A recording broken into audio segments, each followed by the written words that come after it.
महाबोधि महाविहार मुक्ति आंदोलन को हुए 50 दिन पूरे, उमड़ा बड़ा जन सैलाब। हिंदू राष्ट्र को लेकर ग्रोक ने दिया ऐसा जवाब, सुनकर आप हो जाएंगे हैरान। जी हाँ दोस्तों, आपने बिल्कुल सही सुना। मैं हूं परागमंद्र, आप देख रहे हैं नेशनल चौपाल। महाबोधि महाविहार मुक्ति आंदोलन को 50 दिन पूरे हो चुके हैं।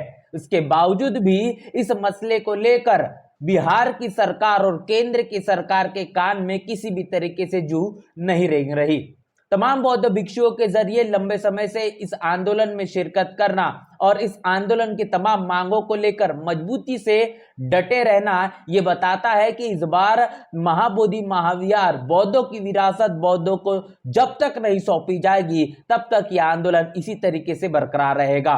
इसके पीछे का कारण यह भी है कि महाबोधि महाविहार मुक्ति आंदोलन को लेकर जो समर्थन सिर्फ और सिर्फ भारत से नहीं पूरे देश और दुनिया से मिल रहा है। कोई ऐसा राष्ट्र नहीं बचा जिस राष्ट्र से महाबोधि महाविहार मुक्ति आंदोलन को लेकर आवाज बुलंद नहीं की जा रही। अमेरिका हो या फिर लंदन या फिर हो तमाम बौद्ध राष्ट्र, इन तमाम राष्ट्रों से लगातार महाबोधि महाविहार मुक्ति आंदोलन को लेकर लगातार साथ और समर्थन मिलता हुआ दिखाई दे रहा है। ऐसे में बता दे, तस्वीरें निकल कर आ रही है कर्नाटक के गुलबर्गा से। कर्नाटक के गुलबर्गा में बड़े पैमाने पर लोगों का जमावड़ा देखने को मिला, जिसमें तमाम बौद्ध भिक्षु, इसके साथ साथ बौद्ध अनुयायी इस आंदोलन को लेकर जिस तरीके से महाबोधि महाविहार ये बौद्धों की विरासत बौद्धों को सौंपना चाहिए, इसको लेकर रोडों रास्तों पर उतरकर अपना समर्थन देने का काम कर रहे थे।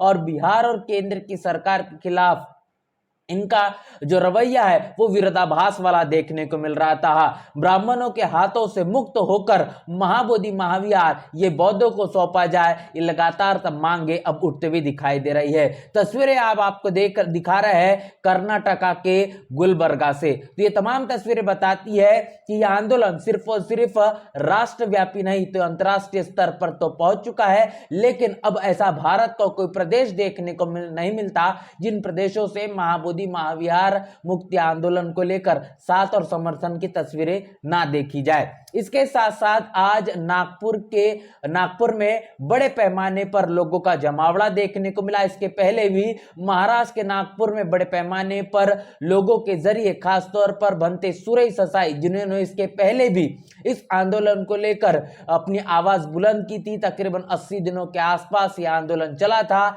लेकिन समय के मुताबिक जिन मांगों को लेकर आंदोलन किया गया था वो तमाम मांगों को स्वीकार नहीं किया गया।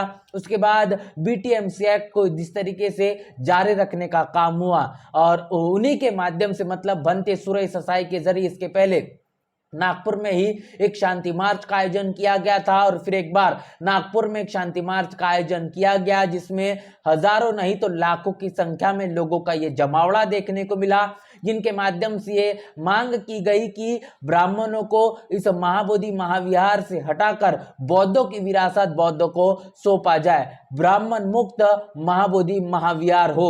ये तमाम मांगे देखने को मिली, जिसको लेकर लगातार लोगों की प्रतिक्रिया आई थी। इसके साथ साथ ये भी देखने को मिला कि शांति मार्च को संविधान चौक से लेकर तो दीक्षा भूमि तक ले जाया गया है। दीक्षा भूमि बाबा साहब के जरिए 14 अक्टूबर 1956 को एक ऐसी प्रेरणा स्रोत पवित्र भूमि मानी जाती है जहां पर हिंदू धर्म को छोड़कर बौद्ध धर्म को अपनाने का काम बाबा साहब ने किया और इसके साथ साथ अपने तमाम अनुयायियों को भी कहा कि अब आपको उस धर्म को छोड़ना पड़ेगा जो आपको इंसान होने के बावजूद इंसान नहीं मानता, जो आपके साथ भेदभाव छुआछूत करता है, लेकिन आपको मैं एक ऐसा धर्म देने जा रहा हूं जो समता, स्वतंत्रता, बंधुता और न्याय पर प्रस्थापित है। ऐसे बौद्ध धर्म की अब शरण में आपको आना होगा और इसीलिए बाबा साहब ने नागपुर को चुना। और नागपुर की एक ऐसी भूमि मानी जाती है जहां पर क्रांति की लौ जब जैसे शुरू होती है और उसकी जो लपटे हैं पूरे देश और दुनिया तक वो पहुंचती है, और इसीलिए क्रांति भूमि के नजरिए से भी नागपुर को देखा जाता है।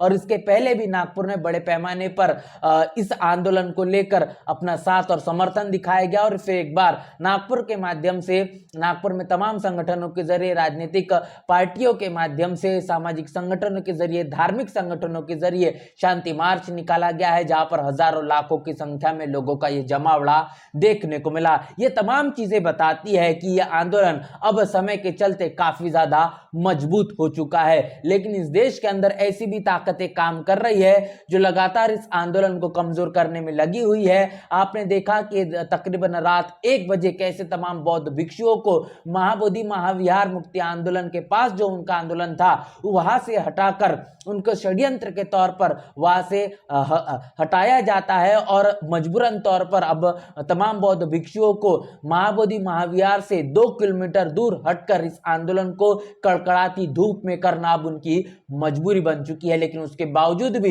इस आंदोलन को लेकर लगातार लोगों का साथ समर्थन मिलना यह शुरू है। और इसके साथ साथ हमने इस आंदोलन के मद्देनजर रखते हुए इस देश के अंदर जो हिंदू राष्ट्र बनाने की तमाम बातें लगातार धार्मिक संगठनों राजनीतिक पार्टियों के नेताओं के जरिए की जा रही है, इसी मसले को लेकर जब सवाल पूछा गया तो ग्रोक ने ग्रोक एआई टूल के जरिए लगातार जो जवाब देने का सिलसिला जारी है। हमने पूछा भारत अगर हिंदू राष्ट्र बन जाए तो किस जाति का वर्चस्व स्थापित होगा। ग्रोक एससी एसटी ओबीसी का भविष्य हिंदू राष्ट्र में क्या होगा, क्या वो फिर से हाशिए पर चली जाएगी, उन्हें हक अधिकार से सेकुलर राष्ट्र में मिलेगा या हिंदू राष्ट्र में, तो उन्हें हक अधिकार सेकुलर राष्ट्र में मिलेगा या फिर हिंदू राष्ट्र में। एक ऐसा सवाल जब ग्रोक को पूछा गया तो ग्रोक का जवाब सुनिए, बड़ा ही दिलचस्प जवाब है जो कि आपको जवाब इस बात की सच्चाई से रूबरू कर देगा कि देश के अंदर जो असामाजिक तत्व और सांप्रदायिक माहौल को भड़काने की कोशिश की जा रही है, आखिर इससे किसे फायदा हो रहा है और किसे हो रहा है इससे नुकसान। तो ग्रोक ने जवाब दिया है कि यदि भारत हिंदू राष्ट्र बना तो ऐतिहासिक आधार पर ब्राह्मण या क्षत्रिय जैसी ऊंची जातियां वर्चस्व कर सकती है।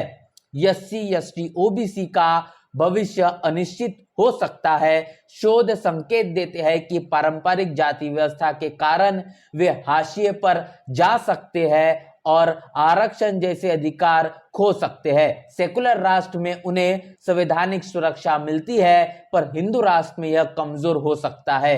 यह विषय सामाजिक न्याय और ऐतिहासिक अन्याय को लेकर बहस का केंद्र है। तो यहां पर साफ तौर पर इस बात का खुलासा ग्रोक ने कर दिया है, यदि भारत ये हिंदू राष्ट्र होता है तो आखिर इस देश में वर्चस्व किसका होगा। तो ग्रोक का ये साफ तौर पर कहना है कि अगर हिंदू राष्ट्र ये भारत बनता है तो ऐसे में ब्राह्मण और क्षत्रिय जैसी ऊंची जातियों का वर्चस्व देखने को मिलेगा। बात अगर इस देश की 90% आबादी मतलब एससी एसटी और ओबीसी की होती है तो इसका भविष्य अनिश्चित हो जाएगा। इतना ही नहीं तो ग्रोक ने यह कहा है कि शोध इस बात का हवाला देते हैं कि पारंपरिक जाति व्यवस्था के कारण ये तमाम एससी एसटी ओबीसी के लोग हाशिए पर जा सकते हैं और आरक्षण जैसा जो अधिकार भारतीय संविधान के मुताबिक उनको उनकी भागीदारी सुनिश्चित करने के लिए दिया गया है, इसके लिए भी खतरे की घंटी ये कहने की इसलिए साबित होगी और आरक्षण भी खत्म होने की कगार पर देखने को मिलेगा। इतना ही नहीं तो सेकुलर राष्ट्र जब होता है उस दौरान संवैधानिक सुरक्षा मिलती है, लेकिन हिंदू राष्ट्र जब होता है तो इन तमाम सेकुलर और संवैधानिक अधिकार कमजोर होते हुए नजर आते हैं और इसीलिए सामाजिक न्याय और इतना ही नहीं तो ऐतिहासिक अन्याय को लेकर भी ये बात बहस का केंद्र बनी हुई है। तो तमाम बातें ग्रोक के जरिए साझा की गई है। क्या हिंदू राष्ट्र बनता है, तमाम बौद्ध राष्ट्र इस देश तमाम बौद्ध विरासत जो है उन तमाम बौद्ध विरासतों को बौद्धों का सौंपने का काम नहीं किया जा रहा, जिस पर लगातार ब्राह्मणों का मनुवादियों का कब्जा है, ये कब्जा इसी तरीके से बरकरार रहेगा